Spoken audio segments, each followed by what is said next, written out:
Movie start होती है एरेंडेल की एक किंगडम में, जहाँ पर दो बहनें रहा करती थी। एक थी प्रिंसेस एल्सा और एक थी प्रिंसेस एना। प्रिंसेस एल्सा जब पैदा हुई थी तो उसके पास कुछ स्पेशल पावर्स थी। वो जिस चीज को भी हाथ लगाती थी वो आइस यानी कि बर्फ में चेंज हो जाती थी। अब इस सुपर पावर की वजह से दोनों बहनें बहुत एंजॉय किया करती थी। एक दिन जब ये दोनों खेल रहे थे तो प्रिंसेस एल्सा गलती से स्लिप हो गई और इसके बाद उसकी पावर जाकर लग गई एना को, जिससे वो काफी जख्मी हो गई थी। यहाँ पर उनके पेरेंट्स आते हैं और एना को लेकर जाते हैं कुछ ट्रोल्स के पास। ट्रोल्स का लीडर एना को ठीक तो कर देता है, पर साथ ही साथ वो सारी मेमोरीज भी अरेज कर देता है, जहाँ पर उसको याद था कि एल्सा के पास कुछ स्पेशल पावर्स थी, यानी कि जब वो उठेगी तो उसे याद नहीं होगा कि एल्सा के पास कभी भी कुछ स्पेशल पावर्स थी। इसके साथ वो लीडर एल्सा से कहता है कि तुम्हें अपनी पावर्स को कंट्रोल करना होगा। साथ ये भी कहता है कि तुम्हारी पावर्स इजीली कंट्रोल हो जाएंगी और अगर कोई एक चीज है जो तुम्हें कंट्रोल नहीं करने देगी वो है तुम्हारा अपना डर। इसके बाद किंग डिसाइड करता है कि वो एल्सा को अलग एक कमरे में कैद कर देगा ताकि वो वहाँ पर अपनी पावर्स को कंट्रोल करना सीख सके। इसके साथ ही कैसल के सारे दरवाजे पब्लिक के लिए बंद कर दिए जाते हैं और वो एना को भी एल्सा से दूर कर देता है ताकि कभी भी गलती से भी एना को कुछ हो ना सके। अब बंद रूम में एल्सा को रियलाइज होता है कि उसकी पावर्स बढ़ती जा रही हैं और वो ये बात अपने फादर को बताती है। यहाँ पर किंग उसे कहते हैं कि तुम्हें डरना नहीं है बल्कि इनको कंट्रोल करना है और जितना तुम डरोगी ये उतनी बढ़ती जाएंगी। इसके साथ ही वो एल्सा को ग्लव्स का एक पेड़ देता है ताकि वो किसी भी चीज को टच ना कर सके। एना बहुत बार एल्सा के पास आती है ताकि उससे बात कर सके, पर एल्सा उसकी किसी भी बात का जवाब नहीं देती और एना बहुत हर्ट होती है। अब ऐसे करते करते बहुत ही ज्यादा साल गुजर जाते हैं और दोनों प्रिंसेसेस बड़ी हो जाती हैं। एक दिन इनके पेरेंट्स यानी कि किंग और क्वीन को ट्रिप पे कहीं जाना था, पर रास्ते में बहुत ही ज्यादा स्टॉर्म होने की वजह से उनकी शिप तबाह हो जाती है और दोनों की डेथ हो जाती है। अब पता चलता है कि नेक्स्ट क्वीन एल्सा बनेगी। इस न्यूज के साथ ही पूरी किंगडम में तैयारियां शुरू हो जाती हैं। दूर दूर की किंगडम से भी लोग इस सेरेमनी को अटेंड करने के लिए आते हैं। यहाँ पर एक ड्यूक भी आता है जो बहुत सालों से किंग के साथ ट्रेडिंग कर रहा था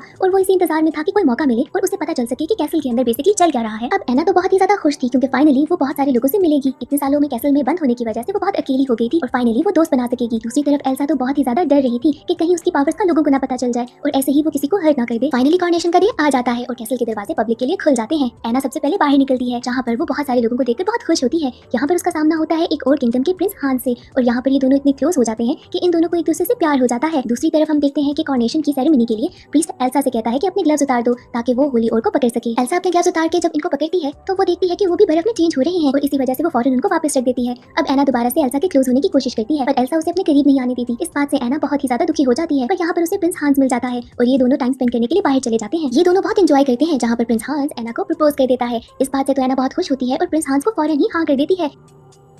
इसके बाद वो प्रिंस हांस को लेकर एल्सा के पास आती है ताकि वो उसको मिलवा सके। यहाँ पर जब वो एल्सा को बताती है कि हम दोनों शादी करने वाले हैं तो एल्सा उसे फौरन मना कर देती है कि ऐसे डिसीजंस इतनी जल्दी नहीं लिए जाते। एना इस बात पे एल्सा से थोड़ा खफा होती है और पूछती है कि ऐसा वो क्यों कर रही है। यहाँ पर जब एल्सा उसे जवाब नहीं देती तो वो एल्सा के पास जाती है और ऐसे ही उसका एक ग्लव उतर जाता है। इन सब आर्गुमेंट्स में एल्सा को गुस्सा आता है और उसकी पावर स्टार्ट हो जाती है। यहाँ पर ड्यूक को समझ आ जाता है कि इतने सालों में कैसल में क्या राज छुपा हुआ था। एल्सा वहाँ से बाहर जाने की कोशिश करती है पर उसकी पावर्स पे काबू हो गई थी क्योंकि वो बहुत ही ज्यादा डर रही थी। यहाँ पर ड्यूक सबके सामने कहता है कि ये तो एक विच है। इसके बाद एल्सा बहुत हर्ट होती है और कैसल से बाहर जाकर पानी के थ्रू किंगडम की दूसरी तरफ चली जाती है। ऐसे देखते ही देखते आसपास का सारा पानी बर्फ में चेंज हो जाता है और स्नोफॉल स्टार्ट हो जाती है, जिसके बाद किंगडम एक ना एंड होने वाली विंटर में शिफ्ट हो जाता है। ड्यूक इस सब के बाद भी कहता है कि ये सारा कुछ एल्सा के कर्ज की वजह से है, जहाँ पर एना अपनी बहन को डिफेंड करती है और कहती है कि मेरी बहन कोई विच नहीं है और उसने ना ही कोई कर्ज दिया है। इसके बाद वो हांस को अपने कैसल की सारी रिस्पॉन्सिबिलिटी देकर अपनी बहन को ढूंढने के लिए उसके पीछे चली जाती है। अब एल्सा भी चलते चलते एक माउंटेन तक पहुंचती है जहाँ पर उसको रियलाइज होता है कि शायद उसको अपनी पावर से अब डर नहीं लग रहा। यहाँ पर मूवी का सबसे famous song let it go start होता है जहाँ पर हम देखते हैं कि एल्सा कैसे अपनी पावर से एक बहुत ही ज्यादा शानदार खूबसूरत सा महल बनाती है। एना भी अपनी बहन को ढूंढते ढूंढते एक शॉप तक पहुंचती है जहाँ पर उसका सामना होता है क्रिस्टोफ नाम के एक आदमी से। क्रिस्टोफ उसे बताता है कि वो नॉर्थ साइड की माउंटेन से आया है जहाँ पर अचानक से कुछ जरूरत से ज्यादा ही बर्फ पड़ने लग गई थी।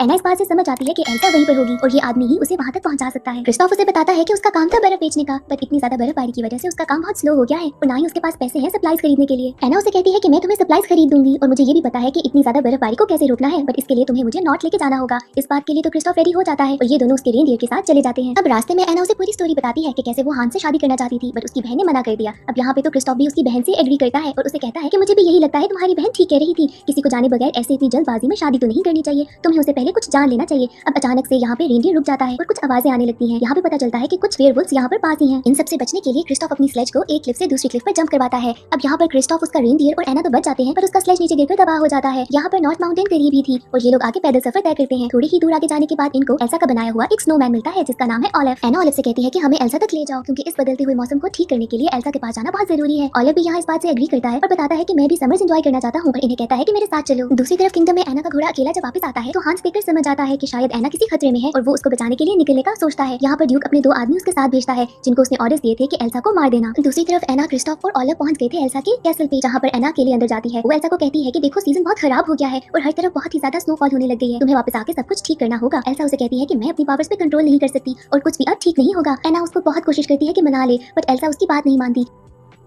यहाँ पर अचानक से उसकी पावर्स फिर से आउट ऑफ कंट्रोल हो जाती है और एना फिर से हर्ट हो जाती है। यहाँ पर क्रिस्टोफ आकर उसे कहता है कि चलो हम वापस चलते हैं, बट यहाँ पर एना उसे बताती है कि मैं अपनी बहन के बगैर वापस नहीं जाऊंगी। जब एना एल्सा की बात नहीं मानती तो एल्सा यहाँ पर एक मॉन्स्टर क्रिएट करती है जिसका नाम है मार्शमैलो। उसका प्लान था कि इस मॉन्स्टर से डरकर ये लोग यहाँ से भाग जाएंगे और ऐसा ही होता है। क्रिस्टोफ, एना और ऑलिव वहाँ से बचकर भागते हैं और उसी माउंटेन से नीचे जंप कर देते हैं। जब ये लोग नीचे आते हैं तो क्रिस्टोफ नोटिस करता है कि कैसे एना के बाल व्हाइट हो रहे हैं। वो समझ आता है कि ये एल्सा की मैजिक की वजह से ही हुआ है और इसके बाद वो एना को लेकर अपनी ट्रोल फैमिली के पास जाता है। ये वही ट्रोल्स थे जिन्होंने पहले भी एना का इलाज किया था। वो इन दोनों को देखकर बहुत खुश होते हैं और इन सबको लगता है कि शायद एना गर्लफ्रेंड है क्रिस्टोफ की और यहाँ पर तो ये लोग इसकी शादी भी कराने वाले थे। पर क्रिस्टोफ नोटिस करता है कि कैसे एना बर्फ की तरह ठंडी हो रही है। क्रिस्टोफ यहाँ के ट्रोल लीडर को बुलाता है जिसने पहले बचपन में भी एना को ठीक किया था। यहाँ पर आके लीडर उसे बताता है कि एना का हार्ट फ्रीज हो जाएगा अगर इसको क्योर ना किया गया, पर इसका क्योर उसके पास नहीं है, सिर्फ ट्रू लव ही इसको ठीक कर सकता है। यहाँ पर क्रिस्टोफ को ख्याल आता है हांस का कि शायद उसके प्यार से ये ठीक हो जाए। इस बात को सुनते साथ ही क्रिस्टोफ अपने रेनडियर पर एना को लेकर निकल पड़ता है किंगडम के लिए और दूसरी तरफ प्रिंस हांस अपनी आर्मी के साथ और ड्यूक के उन दो लोगों के साथ पहुंच जाता है एल्सा के कैसल तक, जहाँ पर उसका सामना होता है उसी सेम मॉन्स्टर से जहाँ पर इनकी लड़ाई होने लग जाती है। अब इसी बीच वो ड्यूक के दो आदमी कैसल के अंदर चले जाते हैं ताकि जाकर एल्सा को मार सके, पर इन दोनों का जोर एल्सा के मैजिक के सामने कैसे चल सकता था।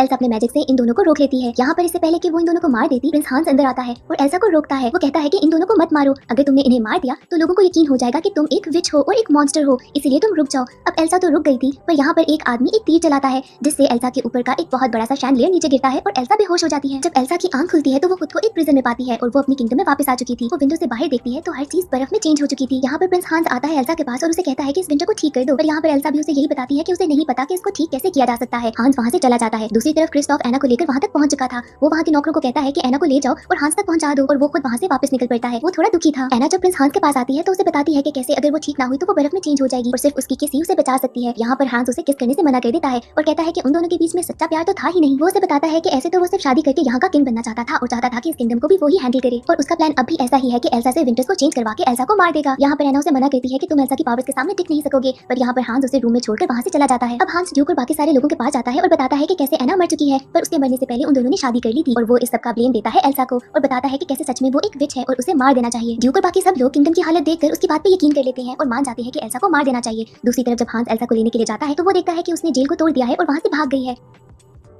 अब दूसरी तरफ क्रिस्टोफ जब वापस जा रहा था तो उसे दूर से किंगडम के ऊपर एक बहुत बड़ा क्लाउड नजर आता है और वो समझ आता है कि एना किसी खतरे में होगी और वो वापस जाता है उसे बचाने के लिए। अब ऑलिव भी एना के पास पहुंच चुका था। वहाँ पर एना उसे बताती है कि कैसे हांस ने उसे धोखा दे दिया। यहाँ पर ऑलिव उसे बताता है कि कैसे उसको लगता है कि क्रिस्टोफ ही उसका सच्चा प्यार है और दिल ही दिल में वो उसे पसंद भी करता है। अब ये दोनों किसी तरीके से कैसल से बाहर निकल जाते हैं जहाँ पर वो देखते हैं कि एक बहुत ही बुरा स्नो स्टॉर्म चल रहा है। ये दोनों क्रिस्टोफ को ढूंढने लगते हैं और दूसरी तरफ क्रिस्टोफ भी इनको ही ढूंढ रहा था। यहाँ पर हांस आता है एल्सा के पास और उसे बताता है कि कैसे उसकी वजह से एना मर चुकी है। एल्सा बहुत ज्यादा उदास होती है और इसी तरीके से उसकी उदासी की वजह से तूफान रुक जाता है। एना को फील होता है कि वो स्लोली स्लोली बर्फ में चेंज हो रही है। उसे दूर से क्रिस्टोफ आता दिखाई देता है, बट उसी टाइम पे साइड पे उसे नजर आता है कि हांस एल्सा को मारने वाला है और इससे पहले कि वो स्वॉर्ड से एल्सा पे हमला करता, यहाँ पर एना उसके सामने आकर बर्फ में चेंज हो जाती है और इसी तरीके से वो स्वॉर्ड टूट जाती है और हांस दूर जाकर गिरता है। ये सब देखकर एल्सा बहुत ज्यादा दुखी होती है और एना को गले लगा लेती है। वो तो स्टैचू बन चुकी थी, बट ऐसे ही स्लोली स्लोली एना बिल्कुल नॉर्मल हो जाती है और यहाँ पर ऑलिव सबको बताता है कि शायद यही वो सच्चा प्यार था जो कि ट्रोल्स के लीडर ने बताया था और ऐसे एल्सा भी समझ जाती है कि प्यार ही है जो कि उसकी पावर्स को कंट्रोल करेगा। इसके बाद एल्सा आहिस्ता आहिस्ता हर जगह से बर्फ रिमूव कर देती है और उसकी किंगडम बिल्कुल नॉर्मल हो जाती है। इसके बाद वो ऑलिव को एक अपना पर्सनलाइज्ड क्लाउड भी देती है ताकि वो कभी भी पिघले नहीं। इसके बाद एना हांस से कहती है कि तुम हमारी किंगडम से दूर चले जाओ और एल्सा भी ड्यूक से कहती है कि अब हम ट्रेडिंग तुम्हारे साथ नहीं करेंगे। अब प्रॉमिस के अकॉर्डिंगली एना क्रिस्टोफ को एक स्लेज गिफ्ट करती है जिसके बाद ये दोनों एक दूसरे से प्यार का इजहार करते हैं। एल्सा भी कहती है कि अब मेरे कैसल के दरवाजे कभी भी बंद नहीं होंगे और दोबारा से दोनों बहनें खुशी खुशी रहने लगती हैं। मूवी के एंड में हम देखते हैं उसी से मार्शमैलो मॉन्स्टर को जो कि एल्सा के कैसल में था, वो एल्सा का गिराया हुआ क्राउन पहन लेता है और यहाँ पर मूवी एंड हो जाती है।